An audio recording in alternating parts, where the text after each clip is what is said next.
How to set your custom settings. First, go to astro.com and log in.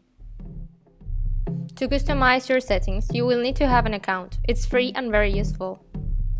Now click on Free Horoscopes. And now click Extended Chart Selection. As you scroll down, you will see different settings for your charts. Select the settings you would like to set as default. You can also add objects. A chart will be displayed afterwards. For this example, as you can see next to the signs, we added Egyptian terms. Now click this button to save default setting. Done! Now we will have this setting as default for future calculations. Let's go back to the chart selection to see it in action. Just click the button to show the chart. As you can see, the chart displays the settings we set before as default.